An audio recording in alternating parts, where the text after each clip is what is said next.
प्यारे बच्चों नमस्कार। कैसे हैं आप सभी? उम्मीद करता हूं आप सभी स्वस्थ होंगे और अपने एग्जाम्स की तैयारी बेहतर तरीके से कर रहे होंगे। जो पहले पढ़ चुके हैं, जो पहले प्रेम ज्ञान देख चुके हैं, जो पहले मेरी बात मान चुके हैं, वो ठीक ठाक मुद्रा में पढ़ रहे होंगे। और जो पहले बात नहीं मानते थे कि भाई पढ़ लीजिए पढ़ लीजिए पढ़ लीजिए, वो फ्रस्ट्रेटेड होंगे। उनकी कहते हैं ना भाई हाथ पैर फूल जाना, इस प्रकार की स्थिति में होंगे। लेकिन कोई बात नहीं, अभी भी जो मैं बातें बताऊंगा उसको आप मान लीजिए, मेरी बातें मान लीजिए या अपने टीचर्स की बातें मान लीजिए, one and the same thing. लेकिन मेरा जुड़ाव आप लोगों से थोड़ा ज्यादा रहता है कि आप लोग बेहतर करें। आप लोग बेहतर क्यों करें? बिकॉज आपके पेरेंट्स चाहते हैं कि हमारे बच्चे हैं जो बेटा या बेटी हैं बोर्ड में अच्छे मार्क्स लाएं, सो डेट कि उनके करियर में ये मार्क्स हमेशा काम आते हैं। तो ये प्री बोर्ड बहुत ही ज्यादा इंपॉर्टेंट है। बहुत सारे बच्चे होंगे कि भाई सोच रहे होंगे कि सर प्री बोर्ड देना चाहिए नहीं देना चाहिए। मैं कहूंगा देना चाहिए। अरे दोगे, रेस में भागोगे तभी तो मालूम चलेगा कि आप कहां पे हैं। आगे बात समझ में?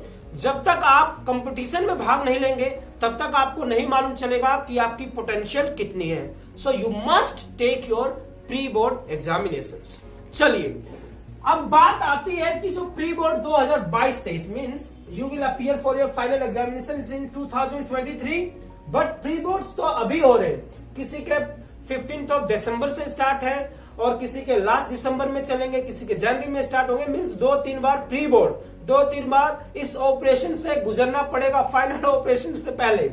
तो सबसे पहले कि प्री बोर्ड की तैयारी कैसे करें? तो प्यारे बच्चों, सर्दी है और इस सर्दी में सोना सभी को अच्छा लगता है, लेकिन जीतने वाले, कहा जाता है ना कि जीतने वाले कोई अलग से काम नहीं करते, जीतने वाले कोई अलग काम नहीं करते। क्या कहा जाता है कि जीतने वाले कोई अलग काम नहीं करते, हर काम को अलग करते हैं। हर काम को उनका जो तरीका होता है अलग तरीके से करते हैं। मान लीजिए कि अभी अगर सुबह के 6 बज रहे हो तो मोस्ट ऑफ द स्टूडेंट कब उठेंगे? मतलब स्कूल जाने से पहले जो समय होगा आधा घंटा पहले उठेंगे। लेकिन जिनको जीतना है, जिनको क्या करना है? जीतना है। जीतना in the sense those who want to score more than 95% marks. भाई 80-85 की तो बात ही मत करो, 85 और 90 की भी बात मत करो। ये जमाना किसका है मेरे दोस्त? 95% मार्क्स वाला। तो जो 95% मार्क्स स्कोर करना चाहते हैं, तो जब आधी दुनिया 6 बजे उठ रही होती है तो वो 3 घंटे तो पढ़ चुके होते हैं। कितने घंटे? 3 घंटे। ये पर्सनल एक्सपीरियंस भी है और आपको बता भी रहे। मीन्स वो 3 बजे ही जग जाते हैं, वो 4 बजे ही जग जाते हैं और जगने के बाद अपना पढ़ना स्टार्ट कर देते हैं। Means you can say 2 hours before than rest of the world. 2 घंटे पहले ही उनकी दिनचर्या स्टार्ट हो जाती है। तो यदि आपको अच्छा स्कोर करना है तो सबसे पहले आलस्य त्यागिए मेरे दोस्त। सबसे पहले क्या त्यागना पड़ेगा आपको? आलस्य। कहा जाता है ना, आलस्य कुतो विद्या, अविद्यस्य कुतो धनम, अधनस्य कुतो मित्रम, अमित्रस्य कुतो सुखम। मुझे अगर सही याद हो तो मेरे ख्याल से संस्कृत में यही है कि आलस्य जो करता है, आलस्य करने वाले इंसान को विद्या कहां है? सबसे बड़ा जो शत्रु है विद्यार्थी जीवन में वो है हमारा आलस्य, वो है हमारी नींद। और एक चीज मैं आपको और बता दूं कि जो दिन में जो पूरे 24 घंटे में 5 घंटे सोता है, मरता नहीं है। मैं तो अभी तक मरा नहीं हूं, बहुत और लोग भी नहीं मरे हैं जो 5 घंटे सोते हैं। तो भाई 8 घंटे 10 घंटे 12 घंटे की नींद लेने से आप राजा नहीं बन जाएंगे। तो ये समय है because today is 1st of December। कितना अच्छा दिन है आज। Today is 1st of December।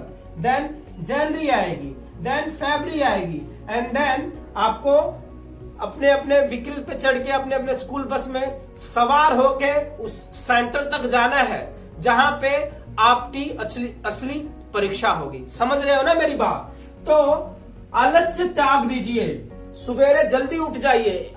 यदि आप लेट नाइट स्टडी वाले नहीं है तो सुबह जल्दी उठिए। यदि आप रात के देर तक पढ़ते हैं तो रात के 2 बजे तक पढ़िए। समझ में आ गई ना बात? कहने का मतलब 5 घंटे का नींद का कोटा फिक्स कर लो। अब इससे ज्यादा अगर आप सोते हो तो ऐसी तैसी करवाओ अपनी। इसके बाद आता है फोकस स्टडी। स्टडी जो करना है दैट शुड बी फोकस्ड। अब फोकस स्टडी सर कैसे करें? उसके बाद रिवीजन कीजिए। अब फोकस स्टडी में 2 कैटेगरी के बंदे आएंगे। एक वो कहेंगे कि सर प्री बोर्ड स्टार्ट हो गया है but we have not completed our syllabus, और एक कहेंगे सर कंप्लीट कर लिया। तो यदि आपने सिलेबस कंप्लीट नहीं किया है कोई दिक्कत नहीं है, परेशान मत होइए। अब चीजों को मत सीखिए क्योंकि 1 हफ्ते बाद 2 हफ्ते बाद आपका प्री बोर्ड है। अब क्या करना है? अब क्या करना है उस पे आप जो मैं तरीका बताऊंगा ध्यान दीजिए। सबसे पहले आपको जो करना है दैट जो एनसीईआरटी के जो एग्जाम्पल्स होते हैं, जरा इसको रफ कर दूं क्या? जो एनसीईआरटी का एग्जाम्पल होता है सबसे पहले तो वो कीजिए। सबसे पहले आपको क्या करना है प्यारे बच्चों? एनसीईआरटी के एग्जाम्पल्स बिल्कुल अच्छे से समझ के एनसीईआरटी एग्जाम्पल्स पहली चीज होगी। उसके बाद text book questions, text book questions, और निकाल निकाल के लास्ट तक आंसर तक करना है। समझ में आ गई बात ना? अगर किसी का मेजरमेंट दे रखा है और आंसर आ रहा है 150 सेंटीमीटर तो 150 सेंटीमीटर तक लिख के करना है स्टेप वाइज। समझ में आ गई बात? कहीं आप सोचो और ये हो गया तो ऐसे नहीं होती मैथमेटिक्स की तैयारी। एनसीईआरटी एग्जांपल्स ये हो गया, टेक्स्ट बुक क्वेश्चंस ये हो गया। जिनका सिलेबस कंप्लीट नहीं है उनकी बात कर रहा हूं। उसके बाद जितना आपने किया केवल उतना ही करना है। नाउ सैंपल पेपर खरीद लीजिए, और सैंपल पेपर में से अगर मैं चैप्टर नंबर 1 कर रहा हूं तो चैप्टर नंबर 1 के सैंपल पेपर्स के जो भी क्वेश्चंस आए हुए हैं प्रीवियस ईयर्स के उनको करना है। नहीं आता अपने गुरुजनों से पूछिए।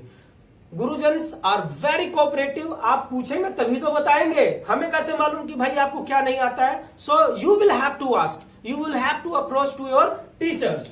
तो टेक्स्ट बुक के जो क्वेश्चंस हैं उसको करने के बाद सैंपल पेपर्स खरीद लीजिए। सैंपल पेपर्स खरीद लीजिए, उसको कीजिए और बार बार प्रैक्टिस कीजिए क्योंकि उसी प्रकार के क्वेश्चंस आएंगे। ठीक है ना? If they are asking A and B are co prime numbers तो इस तरीके से ना देकर 3 and 7 are the prime numbers, find out the co prime numbers, find out the HCF LCM, इस प्रकार से पूछ लेंगे। तो कहने का मतलब इधर से ही घूमेगा, सैंपल पेपर के आसपास ही आपके सारे क्वेश्चंस घूमेंगे। तो सैंपल पेपर अच्छे से कर लीजिए। यदि आपने नहीं खरीदा तो आज ही खरीद लीजिए और ये सब कीजिए। और जिन्होंने सिलेबस कंप्लीट किया हुआ है तो सबसे पहले एनसीईआरटी के जो कंसेप्चुअल जो भी सारे एग्जांपल्स हैं सबसे पहले वो आपके लिए भी वही है, एनसीईआरटी के एग्जांपल्स कर लीजिए, टेक्स्ट बुक क्वेश्चन कर लीजिए और एग्जाम्पलर्स में जो पहले आए हुए हैं केवल वही क्वेश्चन कीजिएगा, ज्यादा टफ की तरफ मत जाइएगा और विद इन सिलेबस रहिएगा।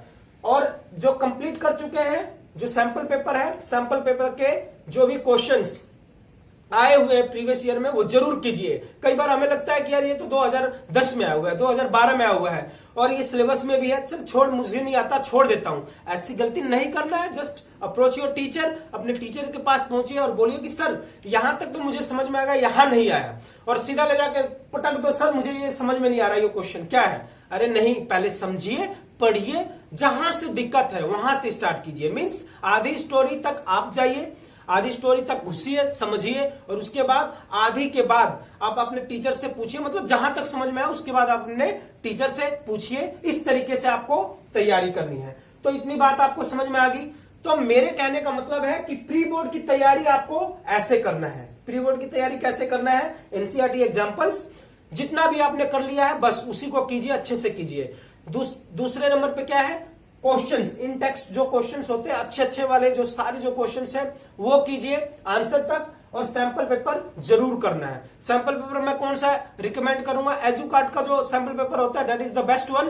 उसके बाद आप कोई सा भी सैंपल पेपर लीजिए, कुछ भी फर्क नहीं पड़ता। सर आरडी शर्मा कर ले क्या? इनकम्प्लीट वाले, सर आरडी शर्मा कर ले क्या? क्यों भाई आरडी शर्मा क्यों करोगे? तुम्हारा तो सिलेबस ही कंप्लीट नहीं है। आप मत कीजिए।